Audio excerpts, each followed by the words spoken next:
I'm sure you've heard about this Brad Pitt thing that happened, right? Yeah, I This heard lady that. actively divorced her happy marriage in a hope that she's going to go get married to Brad Pitt. I mean, I would love that. Imagine That's Brad Pitt, like, Pitt's. because I mean, everyone wants to be loved, seen, and cared, Yeah, right? That yeah. everyone wants to think that you're True. worth it. Like, look at True. all the ads telling us, True. like, we deserve the world. So if there is profile too good to be true, I think I deserve it, because if this guy is interested, maybe maybe I have it. Maybe you have not seen it, Yeah. but maybe I have the spark. But the scam is so elaborate now, But now, that they know absolutely. you're going to ask this question. Absolutely. So they have forged documents already ready for that. Yeah. They have fake Aadhaar profiles, fake documents, fake authority looking figures, in uniform and all. Everything is ready. They keep it ready for your perusal. But then this affects massive population, because I'm not saying all of them are scammers, right? But if I'm talking to a guy and I'm like, please get your Aadhaar card on our first date, imagine. I'm saying, no, just send me, like, I don't trust you, meet me in a common place. I'm Bechara sending niradhar ho gaya. geolocation to my friends saying, what, this is where I'm going and this is the picture if I am missing. Because again, it goes back to these so many scams happening and the developing of trust issues, right? You don't know, it should not be, dating should not be death and life situation, which has become today. Like you said, they isolate you from your friends. Yes. One, at this age, I have two friends. Now I am isolated from them as well. Like, it's the fact that You're giving enough profile points to be scammed.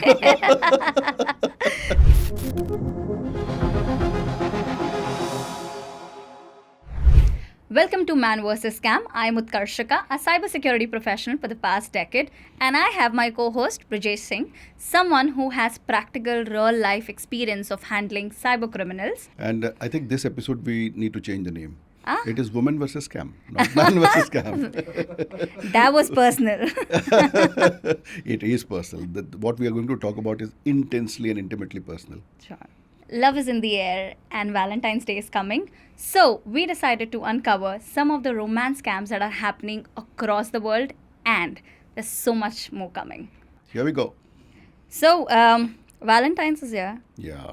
So do you see rise of dating apps, dating life? Like I know I am very active on dating apps. Some of them I'm already blocked on for some reasons, but I meet so many new people. And tell me, how do I trust people? What do I do? I think, what is going to happen is that scamsters are very smart people. Mm-hmm. And they look for occasions. So like Valentine's Day is coming, I think the scamsters must be getting ready with all their arsenal. And here are some tips for people.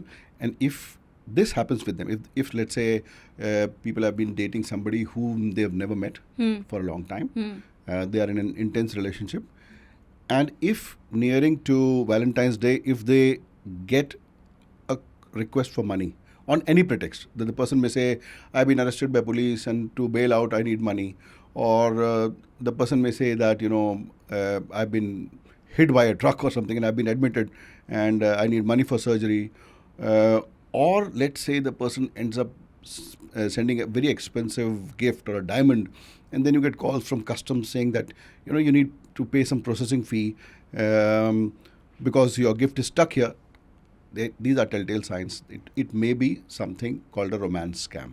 So there is a conversation about meeting someone too soon, right, for your own security versus knowing someone. Like, for example, if I am chatting with someone online on one of the dating apps and I'm engaging and I'm having a conversation before I actually go and meet this person out, right? I think, have you seen this recent scam that has happened where, of course, there is someone, the world is our ocean today, okay? Right. I have matches in UK, I have matches somewhere else.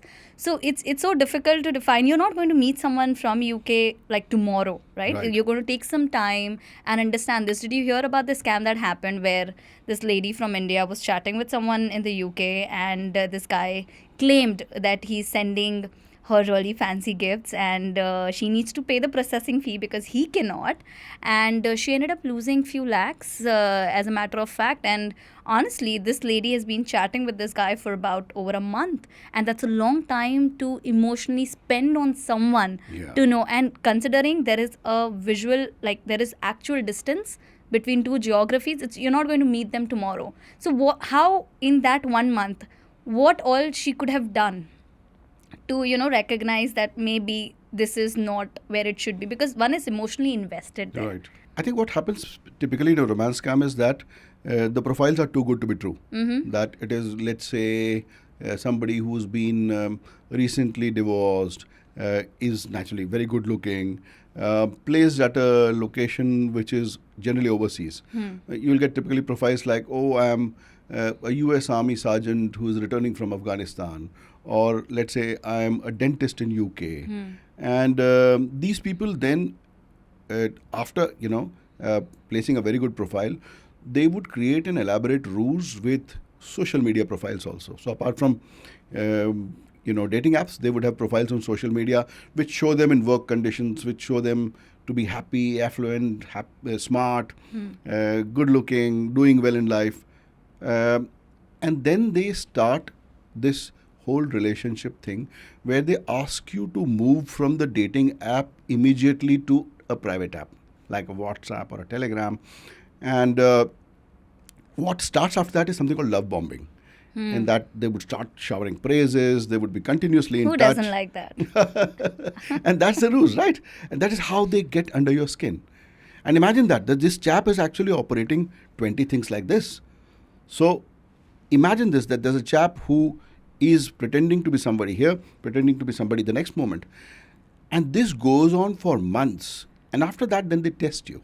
They test you with a small request for money. They say, hey, I'm stuck here and I've lost my wallet. Can you do this online payment for me? And if you do a small payment, it's like the foot in the door. That they've made you pay for something and that you are ready for larger payments. Then, it goes on to the elaborate ruse of either sending a gift or being struck with an emergency. And imagine this, that you've never met this person. This person has always been just on chats, just on texts. But the person has gained confidence, gained trust. And also, it's a psychological hack that they know everything about you. They've been continuously discussing with you. They've been giving you time. They've been giving you attention. And who doesn't want that? Yeah. Right?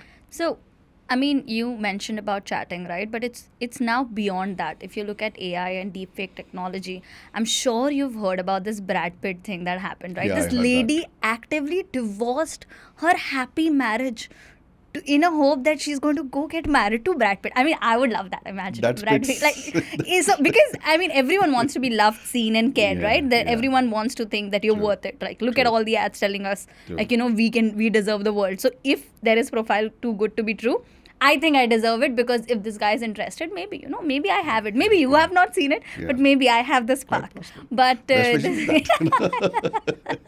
yes. So this Yeah. Brad Pitt thing also, if imagine it was not limited to chatting, right? It was it went through video calls, several video calls, and it reached to a stage where this guy is in the hospital.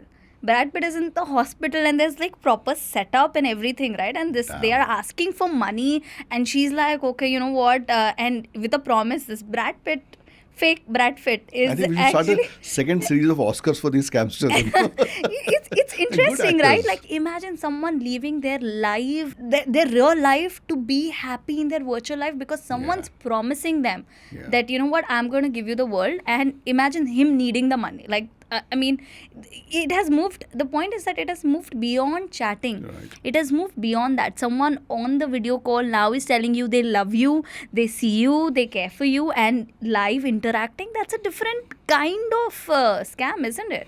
There's I think it's a documentary on Netflix. It's called The Tinder Swindler. Oh, yeah, I've seen it. Yeah, I I've think seen people it. should see it because there'll be telltale signs. In fact, somebody once known contacted me for help. And they said that the boyfriend is stuck in some police case at the airport. And the moment she started telling me the story, I realized that this is a romance scam. And the girl couldn't believe it. When I told her that, look, this is a scam, there's nothing, your love doesn't exist. It was such a heartbreak for her. I mean, of course. I can Yeah, imagine. like she was not ready to believe that this is an elaborate scam. And the way it happened was that when she started telling her story, I said, look, I'll tell you the rest of the story. And I told her that this would have happened, this would have happened, this would have happened. And she said, how do you know that? I said, we have been dealing with 20 like this. And the amount of money paid by it's generally women who are being targeted is really huge. And the irony is that these are intelligent, independent, uh, self-earning, established women. Irony is that they are being targeted and they have been profiled properly by these characters. They understand that these are women who are taking independent decisions in their life. And hence, they also bring in an element where they cut you off from family and friends. Yeah. They ask you not to tell this to anybody because of reasons of secrecy, because of reasons of national security.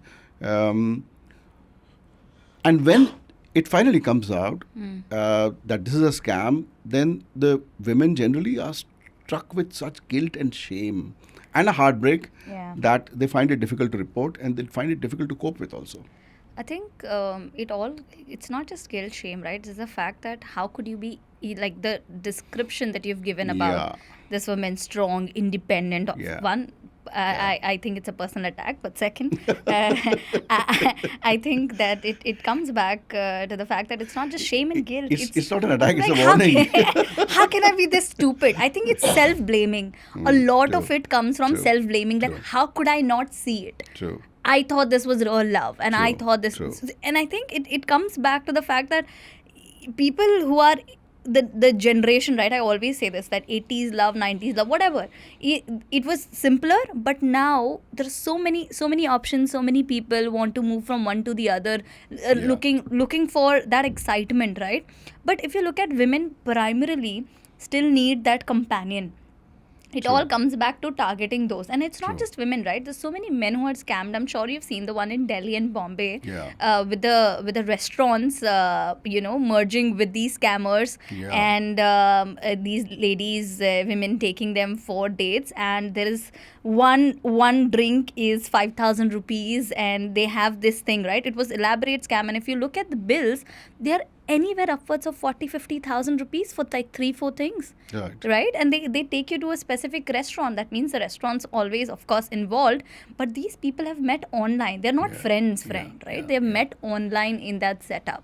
The financial loss is also huge. See, the essential element of this is the psychological hack, that building of trust, that people who are vulnerable, they are targeted psychologically, that they are profiled. Probably there may be an algorithm working for this, and they would then find out people who have the capacity to pay, who have a particular psychological profile, and then they target them, build trust. And this building of trust is done on a long-term period. And after they do this, they love bomb them, they make them psychologically dependent, and then comes the demand for money or the fraud. But it works differently for men. So for men, generally they are seeing that they are targeting retirees, people who are lonely, people who are retired. Retired people have kept some money for their old age. Divorced too, right? Divorced too. In one case, even after knowing that there's a scamster on the other end, the person was still so much in love that they said, even if I have been scammed, this person gave me solace. Imagine this. That is the kind of psychological control these people have. So it's one of the saddest crimes that is possible. And it's really sinister. Imagine this, that you're playing with this person's emotions for such an extended period of time. Like other scams are like somebody's kind of taking your OTP, taking your money. But here they are taking away, a part of yourselves. It's dark. So people who are subjected to this crime, they find it very difficult to relate to people. They find it very difficult to trust. They have anxiety issues. It's almost like PTSD. So it's bad. Australia, I think, has a helpline for romance scam. Yeah, they do. I think BBC or somebody did a full documentary on romance scams. Especially after COVID, this had become an epidemic where people were generally not moving out to meet each other. And online communication was the only mode. This had really gone to epidemic promotions. So just on the COVID or pandemic time, right? It's not just a scam. I think a lot of people came on these dating apps out of loneliness, right? Because there's no one to go meet. There's no one to do anything. It's just like having that conversation, having that sense of fulfillment. So a lot of people were just online chatting ridiculous things, but they were just there. I saw this very interesting. Now, these Bumble and Tinder, they have these verification process Yeah, they to have. go about it, but it's the easiest to bypass. Okay. Yeah, it's easiest to bypass. There are actual online tutorials talking about how can you bypass a Bumble verification. Oh, serious? Yeah, absolutely. So, like I said, I'm blocked in one of the one of the apps out of nowhere. But someone did send me elaborate text on Instagram saying, you know what. This How to person bypass is this? no, this person is pretending to be you on Oh this my so and so God. app. These are your pictures, and they have taken like so and so money from me, and this has not happened once. I have received emails Why also did you do that, stating, Utkarshika? Why did you do that? I mean, I needed the money. But I wish I had that money in my bank account. I would be okay. But considering someone else got it in the pretext of Are my you pictures, sure? I don't think I'm paid royalty. Now I need royalty for this. But That's a good idea. You should have a royalty tax on this. I know, right? Like if we can do something about it, Yeah. maybe that's something that you should talk about. A side business. Yeah, right? true. Imagine Brad Pitt getting money. Actually, imagine. Like if someone's getting scam out of my face, I need half of that money. Need to be paid Like for this, man. Yeah, Absolutely. seriously. But- That's your IP. Yes. So it's so interesting, right? You're doing this right swipe on a verified profile, and they're sending me these screenshots where the profile is verified, and I'm like, it's not Yeah, even me. yeah, And yeah. then I researched and looked up online. It's very easy to bypass these, even though they ask you to like put pictures like this Right. and this whatever. It's very easy to bypass. So they are getting sophisticated. Like if you look at these scammers, right, they are today getting sophisticated in their nature, the way they work. I think it has developed a core sense of trust issues, which I need to speak to my therapist about. Right. But what can we do? Like, who do we trust? Like, these are verified profiles. These are people that we believe, okay, you know what, we're having conversation because this is legit. Of course, now there are apps that have come with this exclusive subscription, and they Right. do the full background check and everything before you do it. But if you look at the commonly known these apps, can be easily bypassed, and you're meeting so many new people in there. How do we avoid that? Like the balance between meeting a person and not sharing too many things, not sharing those pictures. How do we keep that balance? Because I want to be seen, even if like you said, right? Someone's lonely, want to be seen, heard. How do we do that? Adding to what you're saying is that generative AI has made things very easy now. Like earlier, to make a picture, somebody would probably try to Photoshop or something. Yeah. Today, I can take Utkarshika's picture and ask generative AI to put it on different backgrounds, Yeah. right? Or in different, like having a coffee or attending a seminar or speaking in public. Now, generative AI has made the work of scamsters very easy. On the other side, there are apps which allow you now to check these pictures and find out if they've been created using generative AI. Because generative AI uses a certain algorithm which can be kind of tracked back. It is getting more and more difficult because the pictures are getting more and more realistic. Yeah. But at least it has the seed of an algorithm where you can check whether it has been generated. The general first thing is to do do a reverse image search. I think in Chrome now you can, if you do a Yes, even right Safari, click, yes. right click, Yes, it's saying yes. search with Google Lens. Yeah. However, see, it's a question between privacy and security, and with GDPR, the General Data Protection Regulation in EU, and with our data privacy laws, searching for faces is becoming difficult. Really? Because for privacy reasons, face matches would not be made available. And this has implications both positive and negative for safety. So a face match may not work. Right. Earlier also you could do a reverse image search on Google, on Facebook. Today it's not possible because again, for privacy reasons, matching faces has become very, very difficult. It's interesting. So we used to know this guy, right? He obviously came out to be a big scamster later that we realized. But this guy would put really hot women pictures on Instagram saying he's going on date or whatever, right? Like, and there were so many different women across those number of months and years that I've known him. So what I started doing was eventually I started taking screenshot of his Instagram stories, put it up on Safari, like those lenses, and then it would come out on who's doing it. So once I realized this guy is putting a picture saying he's in London, and there's this really, really beautiful woman. And turns out this lady is from some China, and this picture was uploaded like 4 years back or something. Yeah. But it was very easy to trace back because of this. One of the things that I've started doing is Google search the names, right? Not just specific things, but Google search every time someone has said something. As simple as, okay, they're saying that they work with XYZ company. Okay, I'm going to go and check on LinkedIn if they are real or not. I think it takes some time to go and do a thorough research on these web search platforms, but it is definitely required, there are tools now. right? There are tools even which give you location. Like Really? there are tools which can, let's say, looking at what kind of trees are there in the background, or let's say if it's a mountainous region, or there are any landmarks. Generally, with great efficiency, these things would point you out to where this picture was taken. If there's metadata, then you definitely know where the pictures come from. But there are tools available online. I think there's GeoSpy and various other things where you put a picture and it would very well tell you where it was most likely taken from. So you're a cybersecurity professional. The basic rule is trust but verify. Trust but verify. Zero trust. Zero trust is something, if it's a good idea. Zero trust. Trust no one. All dating apps would close down then.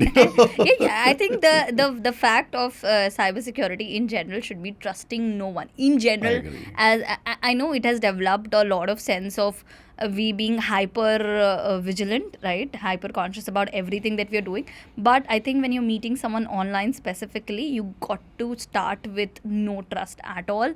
Let them develop it. You know what I started doing was back in the day during COVID when I spoke to some people, and I used to ask them, please get your Aadhaar or passport, or I need to see, or send me something, because I don't necessarily believe. But the scam is so elaborate now, But now, that they know you're going to ask this question. Absolutely. So they have forged documents already ready for that. Yeah. They have fake Aadhaar profiles, fake documents, fake authority looking figures, in uniform and all. Everything is ready. They keep it ready for your perusal. But then this affects massive population, because I'm not saying all of them are scammers, right? But if I'm talking to a guy and I'm like, please get your Aadhaar card on our first date, imagine.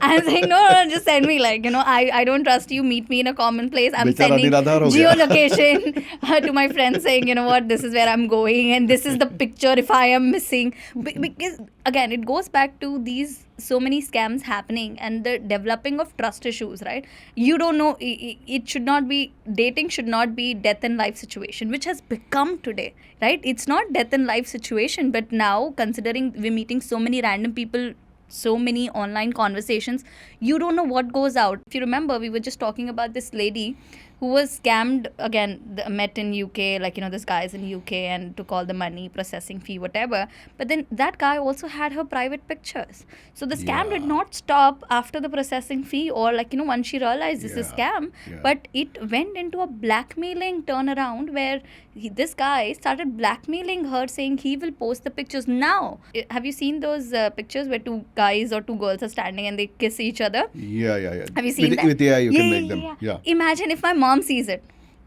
She will remove her chappal and beat the shit out of me before asking who was that person or what is it. Do you think I would have to go download the app and show her how it was done? Again, we should put a chappal button on the app. Imagine I'm in Mumbai and I'm facing this. Someone in tier 2, tier 3 cities. This is life situation. My kid will not get married. No one really actually, guilt, shame and societal pressure and the awareness is so low. And you don't expect your parent at 60 to understand this, right? Why is her daughter kissing this random stranger? She doesn't know. She doesn't know why, I'm in a certain video, whatever, where I'm not there. So explaining that and going through that is a longer process. So do you think people sharing their private pictures or pictures in general is also a concern? But it's so weird because we put out everything on social media. It could be used anywhere. But do you think that people should, if they're confident enough that, okay, this is the man of my life or woman of my life, sending pictures online or while chatting with this individual, do you think it is okay? See, you have to look at the implications of, what happens. So while, let's say, somebody's sending, let's say I send something to you across the room, it's not getting sent across the room, it's not device to device, it's going to servers all across the world. And internet is like a tattoo, it's going to remain everywhere. Also, that person may not leak those photos, but most of the platforms have been breached. Look at any major social media platform, any service. These services have been breached and this personal data is out. Now, you saw that Ashley Madison case where this was some kind of a dating app, and many people committed suicide after that. So there are implications. And whatever you do, you have to do responsibly. And look at the implications of, let's say, this photograph going out or it going public. So are you ready for that? Because it's not between two people. You are on a platform. The platform is basically run by servers all across the world, and it's going to remain there. Nothing is going to be deleted. For those of you who did not get the context on Ashley Madison, let me tell you. Even these dating apps, there are profiles created. Did you see that? They had these seeking arrangement kind, right? These sugar daddies or whatever. And the data was leaked. Like, imagine, these are like well-established, rich people, married men, and the data was out in the public, right? There was a massive data leakage that happened. But these were profiles created, nothing else. But then the reputation to be just being on a platform like a seeking arrangement where you are either someone's sugar daddy or sugar mommy, whatever, but it's out there in the public to see. It's so hard to define the real life now. So again, coming back to the romance conversation, right? How it goes back. Tell me, what can we do legally? Tell me, is there a way? Because me talking to my friend is only going to increase because this person's panicking, I'm panicking, everyone's panicking about it. So tell me, what can one do if such a situation happens? Before that, there's a caveat. You spoke about pictures being used to blackmail. So there's secondary victimization. And it can be very sinister. In cases I've seen that, let's say somebody was scammed, then they start getting calls from people pretending to be, lawyers, enforcement agencies, people who are helping to get money back, call from the bank. And imagine this, that again is the scamster or people who are working with the scamster. So you've lost money and then you get into this, whole secondary rigmarole of trying to get your money and then spending more money. So it can be that sinister. Coming back to a question of what should be done, be responsible towards yourselves, right? It's not just that instant moment and instant momentary gratification that you're living your life for. That there is much more that you would have yourselves and probably your family and your friends to be with them for a long period of time. So general common sense that whatever you would not want them to know, probably since it is unsafe, you would take precautions regarding that, right? Other things are your own choice, but what you put on online platforms, what you share, is at least you should have a caveat in your mind that there are implications. If this goes out, then this would have to be tackled and that there would be consequences. So Brijesh, इन लोगों को मेरा data मिल कहाँ से रहा है? भाई साहब, आप डाल रहे हैं डेटा, ये और डेटा कहीं से हवा में से नहीं आ रहा है. You are the one who are putting. खाना खा रहे हैं आप, खाने का पिक्चर डाल रहे हैं. कहीं आप जा रहे हैं, एयरपोर्ट पे उतर रहे हैं, वहाँ से पिक्चर डाल रहे हैं. You are putting this data out and then this guy is sitting with a profiling engine. He is looking for people in a particular age range. He is looking for people in particular income range. He is looking for particular telltale signs.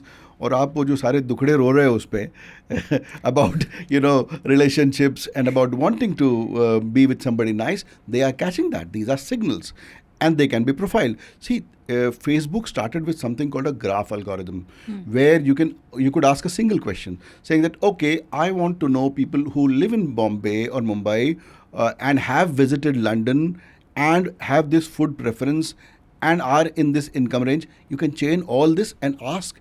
And earlier, you would have a single Facebook search which would give you all these answers. Today, you can still do it. It's difficult, but you can still do it.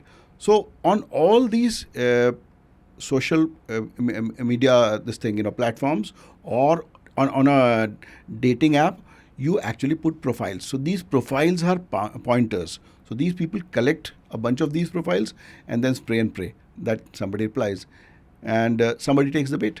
So I can't put Utkarshika is traveling with two others in Shillong by the lake.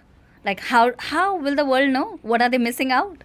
Give the dates and locations so that then people can kidnap you also. Yeah. Make it easier for them, right? Help them, please. Poor chaps, they need money. I mean, like I said, if my face is there and they're giving me some money royalty, we can talk about it. And you also talked about data breaches. Yeah. So while all of these platforms say that they are very secure, everybody has been breached. Everybody. Google, Facebook, Apple, everybody has been breached. And once these breaches come out, you look at, your personal things uploaded, let's say, on iCloud. So for celebrities, these things were uploaded on iCloud. Like you have your most intimate pictures. Yes. You may not be wanting to share them, but you might have just taken them for themselves. Let's say even for medical reasons, you would have taken certain pictures of yourselves. But there are instances where these have been leaked. And when they are leaked, you have implications. So be very careful of whatever you put online. Even if you store something on your device, it's actually going online because you have probably a backup which is running there. So where do I store these? Like these pictures that we take and we're not necessarily uploading it. Save them on an offline encrypted, disk. It's very easy. So all of your operating systems now, when you install them, they give you an option whether you want to encrypt your hard disk. So you can encrypt it and keep it there. You want it for yourselves. You don't want it for the world. Keep it with yourselves. So no more you live only once, huh? What about my YOLO life? The scamster is listening. Not me. I'm fine. Right. So, like I said, that whenever you are in such a situation, your friends are not experts. They're like, the reason they are your friends is because you're having fun. They're not probably the smartest people in the world. They're not the experts in what you want. Nice right? company you have.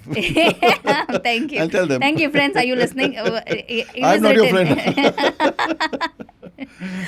So tell me, from a standpoint, right? Like you said about secondary victimization, where you're scammed once and then you're scammed twice. Yeah. You're scammed one, financial loss. Second, when you're emotional and you've lost the money, then Yeah, you're losing yeah, more money yeah. because you're taking decisions emotionally and you're not Yes. reaching out to the right resources. Right. Right? So what are the right resources? Because here's the thing, right? Police is the scariest place to be in because you are going in a place where shame, guilt, blaming, right? How could you be so stupid? You're stupid, like you've done something, but you don't want to be reminded of that you're stupid. True. And it is very overwhelming for an individual, especially women, right, to go in certain places and talk about what has happened. So what are the measures that women or people who can take legally, officially, to help them, and which is not very overwhelming because everything, like you said, right, Australia has this helpline. Do we have something here? Oh, Is there yes. a way? If you look at, a lot of outreach has been done by both state police units and central government. So there's this handle called Cyberdost Union Home Ministry, which sends out regular advisories, and they are really pertinent, and they send it in local languages also. Similarly, there's a number 1930. If you've lost money, just immediately call 1930. So what 1930 does is stops the flight of money. The way scamsters work is that once they take your money, that money immediately in real time starts moving to multiple accounts. Yeah. So the flight of money, right? Yeah. The money would flit across 7, 8 accounts. It would get distributed into many accounts, and then it is withdrawn from somewhere else. So what 1930 does is that in case you report a suspicious transaction, it stops the flight of money. So that's the most important thing. Second is that preserve evidence. That if you start getting a feeling that you are seeing red flags, if you feel that you have an eerie feeling that you're getting scammed, start preserving evidence. Preserve those screenshots, because in many of these apps, the person can remotely delete, right? Yeah. Or you have settings which enable auto deletion after some time. So take screenshots, save this evidence because you're going to need it. Save all communication. Write down details because you may forget these details later on. So write down those details. If you have transacted money, write down those details, keep those details ready. Keep any receipts and everything ready in case you need to go and file a complaint. There's a website called cybercrime.gov.in where you can file complaints. Sometimes out of guilt, shame, you may not want to, let's say outright lodge a complaint or an FIR. So there is a provision of anonymously complaining also on cybercrime.gov.in. And therein, when you report here, you do put evidences. Let's say if you have a profile picture, and this creates, first of all, it would help law enforcement start tracking this person. And imagine this, that once this profile goes and they realize that this same person is scamming multiple people, then it helps them to catch this person through all of the multiple profiles this person has created. Because generally they use a common infrastructure. Somewhere there would be common IPs, common phone numbers, common accounts. There is a set of things which they use. And mind you, these people also use anti-forensic measures. They are very smart. They are savvy. Apart from this whole psychological ruse which they do, they are using technology which prevents you tracking them back. They are using proxies, they are using VPNs, they are using virtual machines, so that, let's say, even if you catch them, everything is deleted and clean, and it's very, very difficult to. So it's difficult to actually investigate these cases because these people know that someday somebody would get back at them, and hence they clear their tracks. And hence it is essential that when you see red flags, start saving evidence and complain early. Also, look at various handles where they are giving you these advisories. The government is coming and telling you, please don't get scammed. Various ministries, even finance ministry came out with an advisory against romance scams, saying that, look, the customs department never calls you or never gives you an SMS. Or, no official from customs would call you and say that your package is stuck. Right? No official is going to call you. And in case of the recent spate of digital arrest, the Prime Minister himself came out in Mann Ki Baat and told people that, look, this thing is happening, this thing of digital arrest scam is happening, and please be aware. So a lot is being done. Right. But see, you saw the way there are tutorials available for bypassing, but there are tutorials available for saving yourself. Please go and help yourselves. Fair enough. So there are a lot of these transactions happen via cryptocurrency. Yes. Right? They ask you to pay them via cryptocurrency. Yes. Can that be tracked? Are difficult but not untraceable. So if I call 1930 and say, hey, this has happened and it's not via my account, but like it's paid via cryptocurrency, so then will that... So if there's a proper investigation, if you, let's say, have lost money and if it gets converted into an FIR, then there are methods to investigate that. Okay. A lot of investment in capacity and capability building has been done by governments, both state government and central government. There are cybercrime labs which are equipped with forensic equipment, with even, there are technologies today to track Bitcoin transactions. So Bitcoin is not as anonymous as people believe. There are mechanisms like mixers and tumblers where you put this money and people, professionally then rotate it to many accounts and stuff like that. But also that can be tracked now. Interesting. So everything's, I think, till the time people know the resources where they have to go, that is possible. So there is help out there, right? The world is not a disaster just yet. Yes. Okay. Yes. Okay. So again, it goes back to, so should I be chatting with people online because Valentine's Day is coming and I could really use it? So as long as they are not in an accident, you don't pay them, I think you're going good. What if they're sending me like these precious gifts, from different parts of the world? Maybe they love me too much. Have you ever thought about that? Yeah. Don't take diamonds for which you have to pay. That is nice. Yeah, okay, I'll try. It depends, right? Depends. And I've given you the number. If you, take a gift, call 1930. To get that gift or to pay for that gift? If you've paid for the gift already. Yeah, that is true. Honestly, right. the generation, and I think probably this is the weirdest era in this world where people are lonely, people are getting scammed, everyone's tired, both emotionally, financially, and obviously mentally, because there's a lot of impact in different parts of your life. Like you said, they isolate you from your friends. Yes. One, at this age, I have 2 friends. Now I am isolated from them as well. Like it's the fact that you're giving enough profile points to be scammed. See, this is how you learn. Yeah. So, but again, sharing so many things on Instagram as well, right? I'm putting up the same picture with my friends for the past 10 years.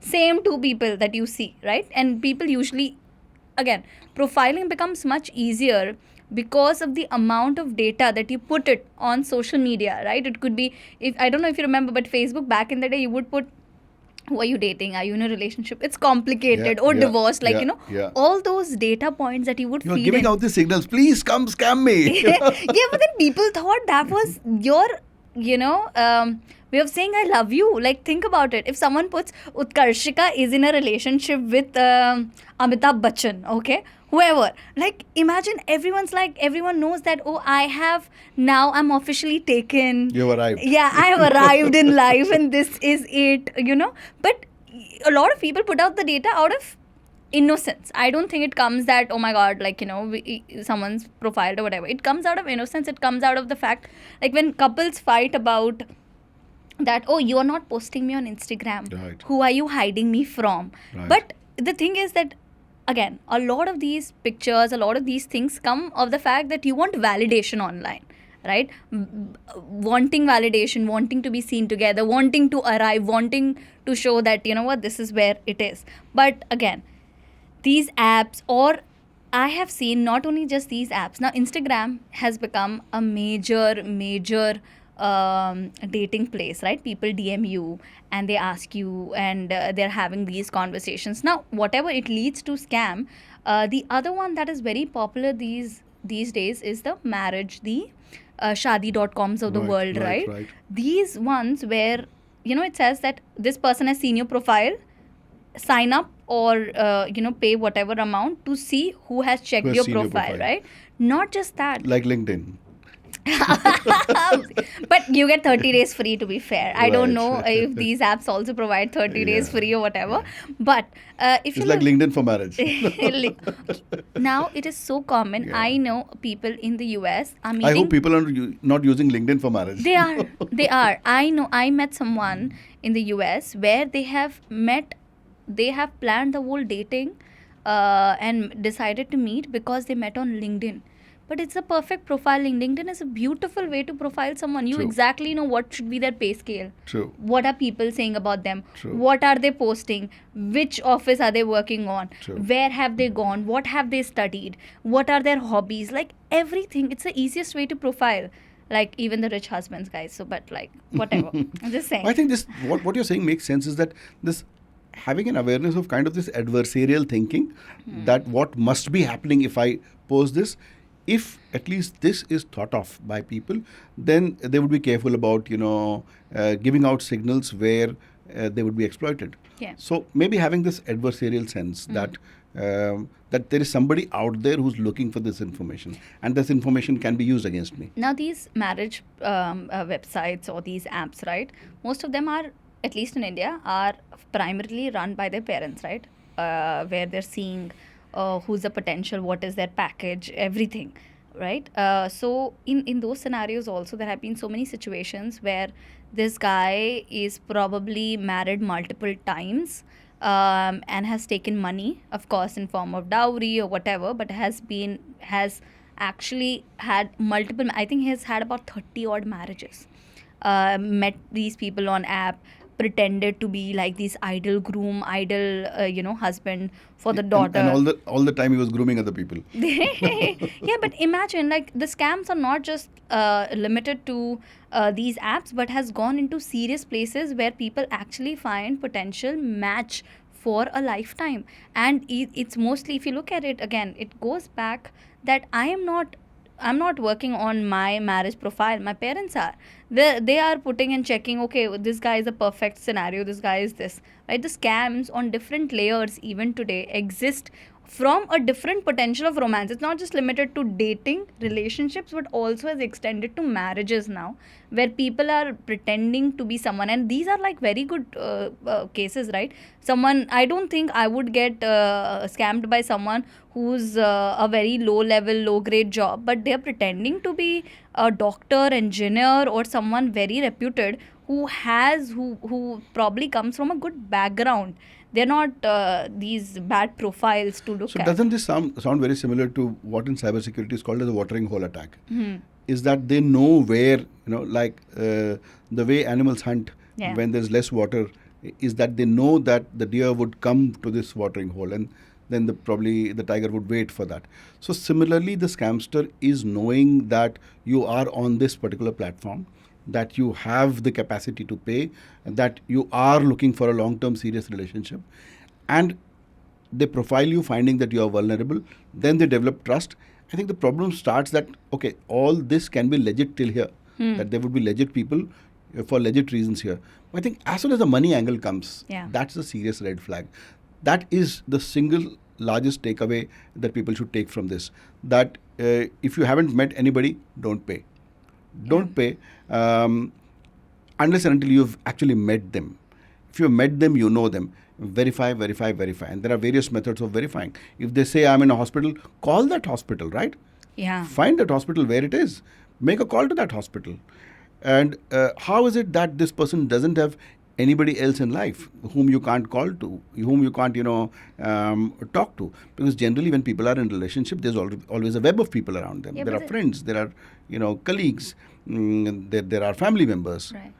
But these are telltale signs that after the trust has been established, there is isolation, there's demand for money, there's demand for quick compliance, and people go into this cycle where, you say that good money chases bad money. Here, actually, emotions are chasing money, in the sense that you have paid once and then you end up paying more and more.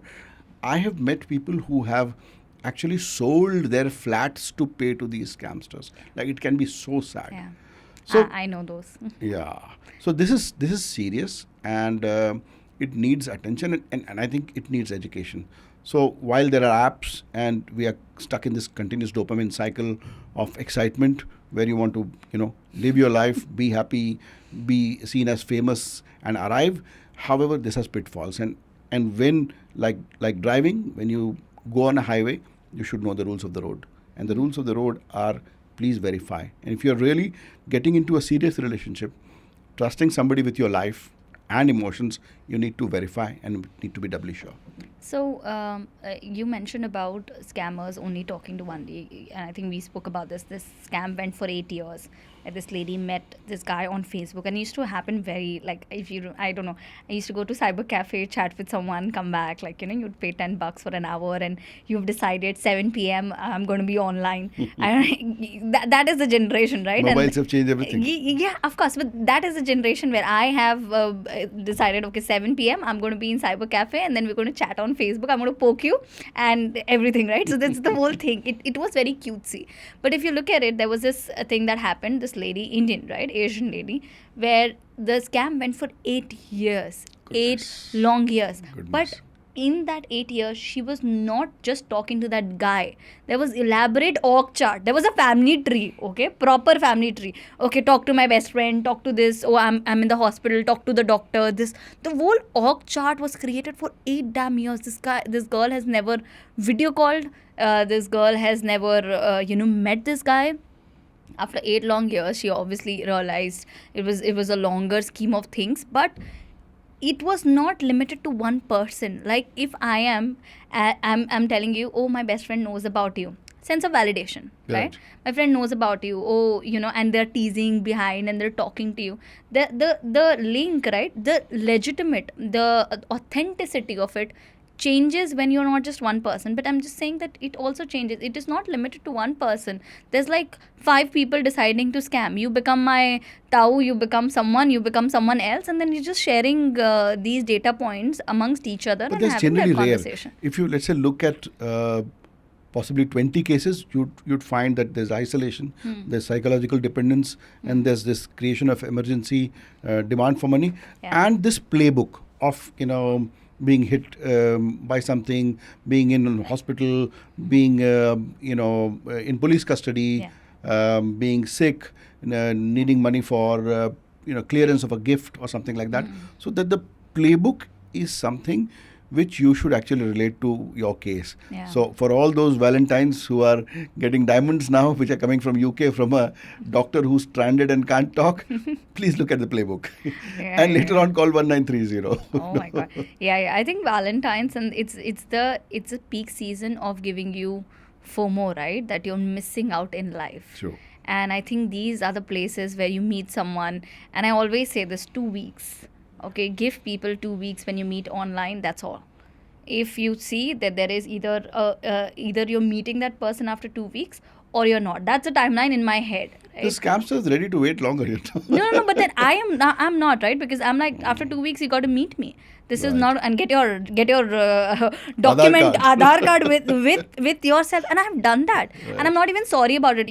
For others it might. How do you verify the Aadhaar card? Let's say you get the Aadhaar card. No, but then this guy's coming like with some document, right? I think it goes back with my paranoid of the fact that anyone can be verified, right? Anyone can be verified. Anyone can pretend with a different name. Anyone can do whatever. But I just want to ensure that these. It's better to ask for something which is verifiable, right? Like, let's say for an office address or name of a colleague or a landline number. But I work from home. No. What if the guy is working from home? He's like a founder of some company and like whatever. Wonderful. Starting up. I want to support his business and vision. Please go ahead. I've given you later on where to complain about. Too good to be true is too good to be true. Too good to be true. Fair enough. But Right. I think knowing the red flags and knowing your inner this, right? You're knowing there is always a stingy feeling when you're talking to someone for a long time, and then there are little tiniest red flags. Which we tend to ignore because we're so much in love. True. We convert that red flags into red hearts and think this is life, this is what we want. But yes, there are ways, there are things that we can do, absolutely. But I hope that Valentine's Day is full of love and not scams this year and the coming years. And then I can also put maybe in the coming years that I have arrived. You want to? Not online, but sure. I will print out the pictures and send it to my friends. I have arrived now that I'm so scared of putting anything outside. Great. So just as to recap, I mean, caveat that do not send money to somebody you have not met. Do not get into cryptocurrency schemes. The government or customs doesn't call you for any stuck packages. Verify. Do reverse image search. Find out for addresses, locations, verifiable things like if there's a name of a company, verify the name of the company. If there's an address, verify that address, and try to see that person on a live video call. Probably if you're really wanting to spend your life with that person, try to meet that person physically. And if you see the red flag, immediately start complaining. At least verify. If you find that there's a serious red flag, do complain, so that you would stop many others like you which are being scammed by this scamster. Right. And do not share pictures or videos that could be misused. That could Later on, do yes. not. There is high chances of blackmailing. Do not share pictures. Meet, but do not share pictures, private pictures, videos, anything online. Happy Valentine's Day. Happy Valentine's Day. Thank you for watching this episode on Man vs. Scam. We have many more coming, but we want to hear your experiences and tell us what you want to hear from us.